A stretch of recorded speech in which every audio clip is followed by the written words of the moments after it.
Hey everybody, welcome to another episode of the Nerd Herders. I'm Nick. I'm Rich. And we are from the Over a Beer channel. Mm-hmm. And it's a new week. Yep. That means we have a new beer. What are we drinking this week? Today we are drinking Acme California IPA.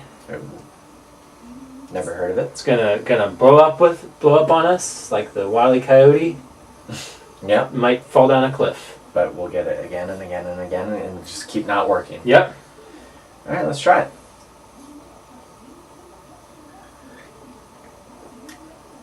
It's actually not bad. Pretty good.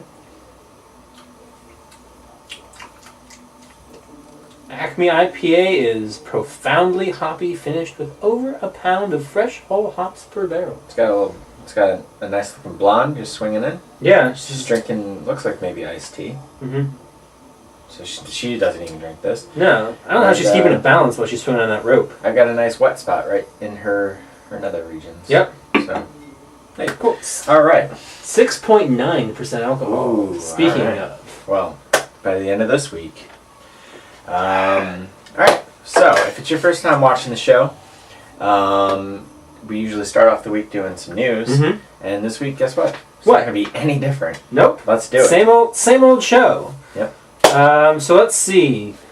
First piece of news I've got on here. You want movies or game? Movies. Okay, first one I got in here. Deadpool 2. Sequel to the upcoming, already well-reviewed Deadpool By the film. time By the time you guys are watching this, the Deadpool will already have been Probably out. the biggest February opening of all time, probably, when you're watching this. Yeah. The sequel has already been greenlit prior to the new one coming out. Yes. Writers are supposed to return, and I know the director hasn't signed on yet, but the report that I read, they wanted to keep the creative team together for the next sequel. Now, I don't want to be a negative Nancy, Okay. but let's not forget that this is something that occasionally happens in movies. It's a bit more rare for the sequel to be greenlit before the movie comes out, but there is examples of this happening, and then the sequel is never happening. Just this past year, Terminator Genesis had 2 sequels before it came out greenlit. Yeah. And those will never happen. So yes, but I think Deadpool is going to be a big hit. They made it on a shoestring budget, actually, when all things are considered, and it's tracking. People will know, but it's tracking at like 70 million, which would like double its budget or something like that. I mean, like it is going to be a massive hit for what it is, an R-rated superhero movie. Across the board so far, reviews have been really Very positive good. so far. And I'm excited. Ryan Reynolds made some comment this week saying an X-Force movie is at the top of his agenda. He said that he wants to play his character for the rest of his life. Yeah. He'd be fine with that. He seems, and he is a producer on the movie, but he seems so into every step of this process. Yeah. And he's an actor who occasionally I really like, sometimes I just flat out ignore. But I am excited that he's excited for this. It seems like the role that he was kind of made for. Yeah. That and two guys, a girl, and a pizza place. This reminds me of like when Vin Diesel, you see him, he gets really excited about doing like Riddick or some role that he does. Well, yeah, but I mean like just that enthusiasm that you don't really hear from a lot of actors, that they're like super into some of this stuff. Vin Diesel is a great self-promoter, and Ryan Reynolds just became one. Yeah. And, maybe it just took a project like this that he was actually passionate about. I mean, it's not like he was doing this before the Wolverine. He wasn't doing this before Green Lantern. He was visible. He did some memorable stuff. But not like this. It's cool. Hopefully we'll have probably cool. Yeah. In theory, it's cool. Right. I'm assuming the pieces are in place for that to be a really entertaining movie, but you never know. Yeah, we'll find out. Sure, and we'll talk about that next week. Yeah, hopefully we'll maybe even have a review discussion up. Yes. If not, we'll have it for the upcoming week. Yeah. So next piece of news. Now you're not a big fan of horror. You're take it or leave it. Take it or leave it. What are your thoughts on the Saw franchise? Because, I mean, if you want to answer that, you can. Okay. Do you want me to answer? Yeah, sure. It didn't sound rhetorical. Oh, well, okay. What are your thoughts on the Saw franchise? I was out by Saw 3. I kind of enjoyed them, Okay. but it just seemed very repetitive, and then I just didn't care. Then I got great news for you. Yes, you do. The rumor has it they're in a Saw 8, currently titled Saw Legacy, is in development. New writers. They're the writers behind like Piranha 3D and something else in there. It was like 3D, 3DD, and then something else that they had done. That's interesting. Yeah, like that was my first thought too. That's kind of a weird duo to be writing a Saw film. Now, do we know anything? No, it's Jigsaw as what's his name, Tobin Bell. It's all like nothing has officially been announced yet, but it's kind of Is her name Pighead? What was that lady? The receptionist from Dr. Becker. Ended up being like the Shawnee mastermind Smith. Saw.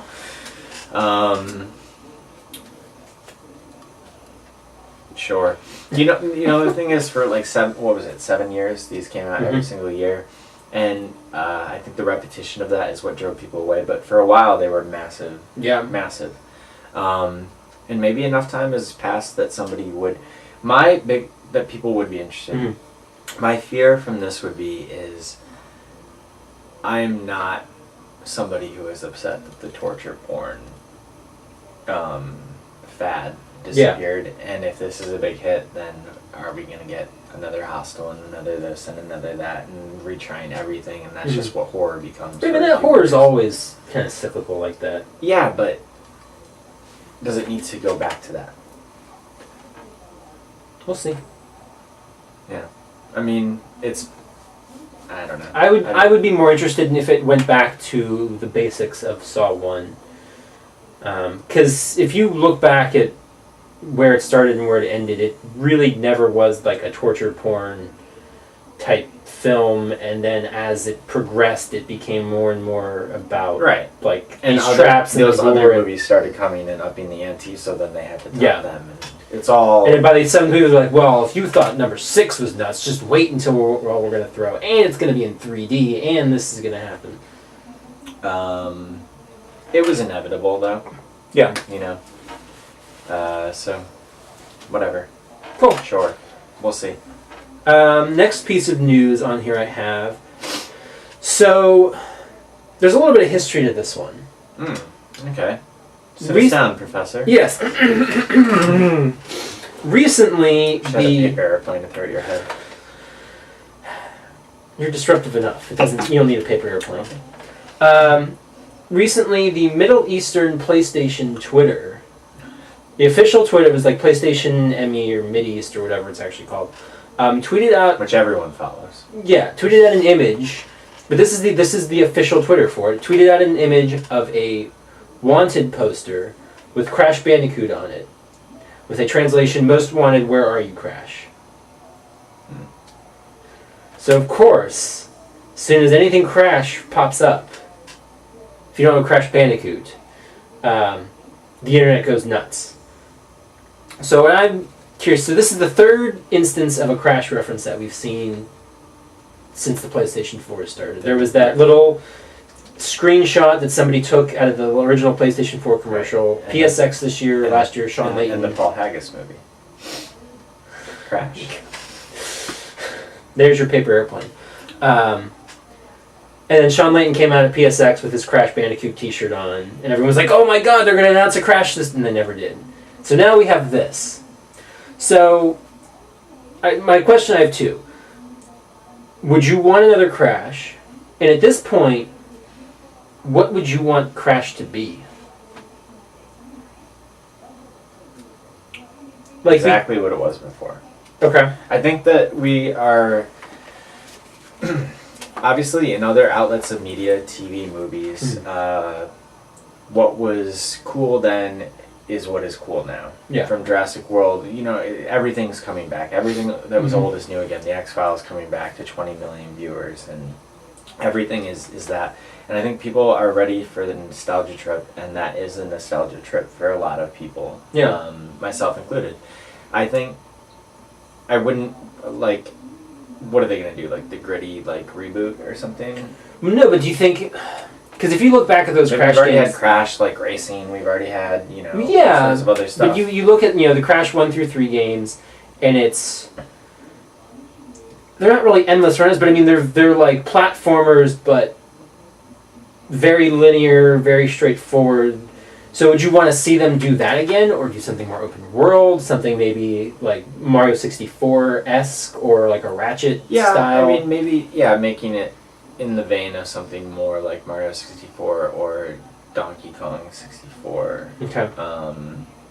Maybe like kind of expanding it in that way, but I mean we're getting what is it, ukulele or whatever? Ukulele, yeah. We're getting that, and obviously that's the Banjo-Kazooie games are games that really in my head I equate back to Crash being very of that time, and I know Spyro was around with Skylanders, but maybe Spyro can come back now too. Well, that's the interesting thing too, is nothing's been announced as far as Sony buying.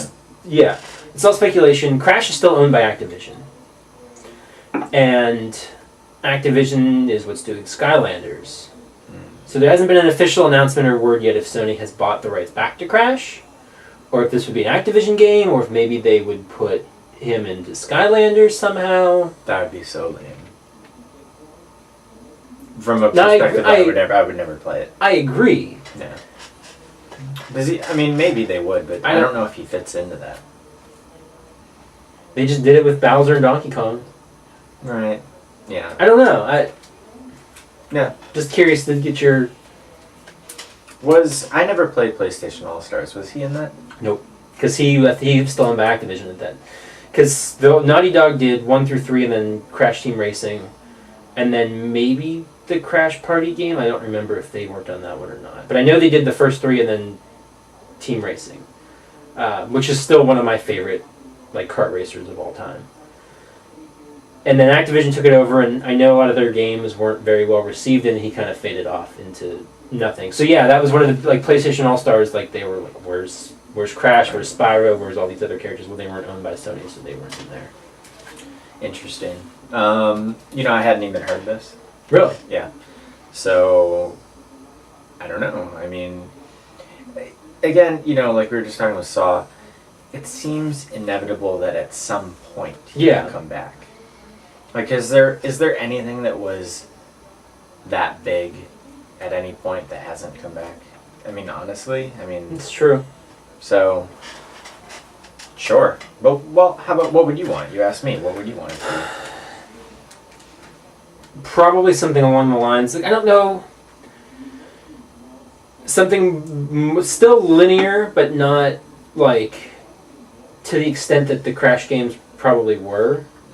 Because they were very kind of simple in the way they were designed. At least like the first one. Yeah. It's just you're running straight, and then you had some 2D sections, but it was always some straight stuff, and there was like 3 areas of three rows of the. It's kind of like an endless runner. You had 3 spots that you could occupy, and then there were hazards, and you had to move around it and platform that way. So I feel like it would almost need to be open world and just a little bit bigger, like kind of the more like newer mascot platformers and things like that. Yeah. And I'd be very curious to see who would do it if they're buying the rights back from Activision and it's going to be Sony owned again. Who's doing this? Because I don't see Naughty Dog doing this. No, Naughty Dog. I'm 99% sure that would never happen. But maybe they would let move up like an indie developer, like the Unraveled people or something. I don't know. I mean, who knows? But I don't think it'd be Naughty Dog. Yeah. That much I'm pretty sure of. But you never know. Cool. Well, last piece of news here. You're a big fan of Harry Potter, right? I am a big Harry Potter fan, yeah. Well, good news. So, there's this play that they've been working on, Harry Potter, the Cursed Child, something like that. Cursed Child, parts 1 and parts 2. It's a play only being shown and performed in London, over there. Until it isn't. Across the pond. Yeah. right? Isn't across the pond? That's the right across the pond. So this summer they're going to release the rehearsal script as a book, which is being billed as the 8th book. Yes, that is how Scholastic announced it. Mm-hmm. But it is a script. Yeah. I'm so excited because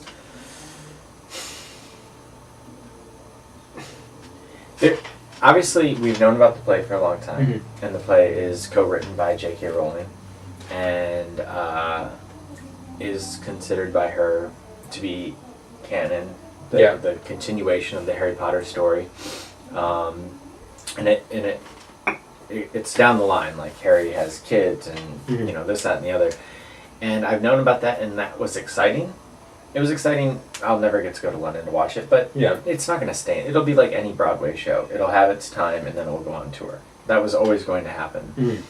But there's something that just seems more magical about it being on the page. Yeah. For it to seem more legitimate. Not that it would have been illegitimate, but there's something that makes it feel tangible and real. Mm-hmm. And official. It brings back the same feelings you had when you got the Harry Potter books and you're reading them all night. And I'm already, it's only a few months away. Honestly, I'm already and work in a bookstore. I'm already like excited to like get those in, and hopefully it's a couple days early, and I will sit back there and I will read the whole thing. Sorry, sue me, Scholastic, and it's exciting to just know. Don't sue us. You try and prove that I did it. It's just it's exciting, and like today when I got a text from my cousin, and he was like, Harry Potter 8 coming out July 31st. I was like, okay, what stupid back website did you get this on?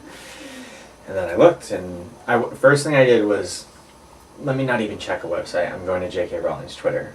And sure enough. Yep. And I was like, oh my god. And I started like having this feeling like when I heard that Disney was going to make more Star Wars movies. It was kind of like, oh my god, this is real. This is like actually... And I've heard some people are like, it's just a script though. Mm-hmm. You can... So? And have those people ever read it? I mean... Well, no, and that was going to be my next question for you is, I've read scripts before. I have no problem like reading scripts and getting lost in a script. I'm sure you wouldn't have a problem with it. Yeah, there are people out there who the idea of reading a script is kind of a weird concept. Like, this isn't meant for me to read. It's meant to be performed for me to consume it that way. Why? So I'd be curious to see if she ever then, wrote it as a novel as she would have written down the road. Maybe she's just too busy right now. She writes the Corman Strike novels. She is writing the screenplay for Fantastic Beasts. She wrote that. They're going to be staging the production. I think if they're releasing this as a book, I would imagine there will be more stage detail and stage direction than maybe you would even typically find. Yeah. I would imagine that. And because they made it very clear this was like the rehearsal script. This is what they were, right? It was a rehearsal script. That's what it's called. Okay. Do you think that there is really any chance that this doesn't one day become a movie? No. It's going to happen, right? Yeah. But they would have to pay those three so much money for them to come back, I think. But I think if they didn't get them to come back, would anyone want to see it? There would be riots and an uproar and... Yeah. I mean, the show can have who the show has, and obviously that's drawn about its own bit of controversy, and maybe we talked about that?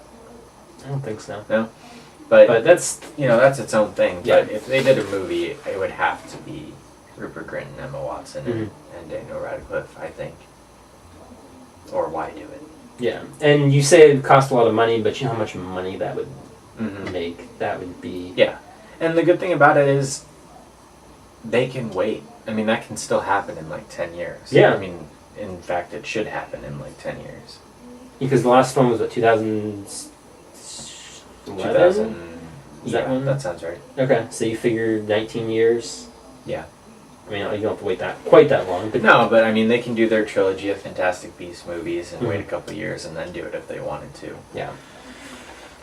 But not anything that I expected to happen today. No. It's exciting. Very exciting. Definitely. I'm looking forward to it. So that's all the news I've got. Is there anything else that I left off that you wanted to touch on? I don't think so. Cool. Well, that's going to do it for our news today. What do you think of all the news stories that we shared? What did we miss? You can tweet at me. You can find me on Twitter at Rich Belson. I'm on Twitter at Stonks. If you want to know what I thought about today's news stories, just rewind back and pay attention this time. Yeah. You can find us on Twitter on the channel for at @OABeer_official. You can find us on Instagram now too at @over_A_beer. You can find us on Facebook at overbeer, facebook.com/overbeer, and email us at overbeerofficial@gmail.com. You can also find us on YouTube by clicking on this video and taking you to YouTube, or searching for Overbeer Nerd Herders on our YouTube page, or on the YouTube homepage. We do need 100 subscribers to make a custom YouTube URL. We're at 50 right now. So if you like these videos, please share them with your friends and subscribe to our channel. But that's going to do it for today. So until next time, we'll see you guys later.